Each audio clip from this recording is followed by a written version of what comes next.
They say shall never cease to happen in Africa. It's only Africa that people who are not from Africa can sit there and demand and claim ownership of our properties. Whites in Zimbabwe are asking for compensation. According to these white people in Zimbabwe, they want the government to compensate them for taking care of the land.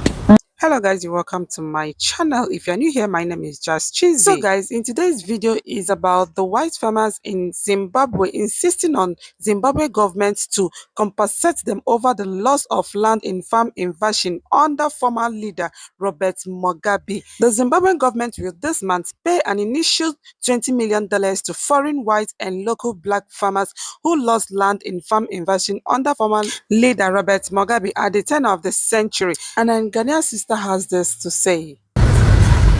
Wonders, they say, shall never cease to happen in Africa.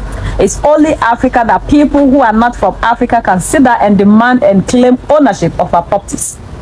Whites in Zimbabwe are asking for compensation. According to these white people in Zimbabwe, they want the government to compensate them for taking care of the land, for the irrigation and whatever they have done on the land. For centuries, these white people came into Africa, murdered our ancestors, took a lot of things, our natural resources. The kind of thing these white people took out of Africa is uncountable.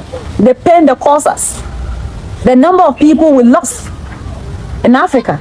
Yet we do not ask these people to compensate us. But these few white people who are on our African soil are demanding for compensation.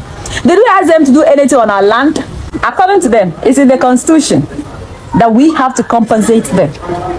Why is it the white people that the Constitution permits that they should be compensated? What about the black Zimbabweans? Those who lost their lands, those that their lands were wrongfully taken away from them. What's have the government to give to them? How can these few people move from wherever they come from to demand things in Africa? Can we the blacks go to Europe, go to America, or wherever in this world to demand for compensation for whatever they have done to us? Why do we always have to compromise? I listened to Dr. Arikana and she was like, we have to allow that to lie so that there will be peace. Now, white or black, we are all Africans. A white man can never be an African. Whites can never become Africans, regardless of what happens and they are here. They are still Europeans. There is no black person who is a white person.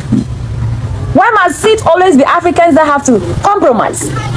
Why is it so? Now, everybody all over the world owns something in Africa, yet Africans, we do not own anything outside of Africa. The little that we have, they are taking ownership. Now that we are saying, okay, fine, let's do this, according to Dr. Arikana, we have to allow it so that the sanctions on Zimbabwe will be lifted. Mali, Niger, and Burkina Faso have been sanctioned, yet they are living well. We don't need to compromise, to always please the white people. It's high time we also stand up for ourselves. We have to defend the lands that we have. If the white people for centuries, what they have done to us can't compensate us, we don't have to compensate the few that are on our soil demanding for things. This must stop. This must come to an end. Africa, we have to wake up. Enough of this rubbish. Why? Why would the Constitution say the white people should be compensated, yet the black people who own this land, those that lost their lives, their properties and everything, is it because they are blacks? They don't have to be compensated. The Constitution does not make provision for that. Unbelievable. If we can go there, demand for anything on their soil outside of Africa, then nobody have the right to come to Africa and be demanding for things. Thank you guys for staying up to this moment. Do not forget to drop your thoughts at the comment section. I love you.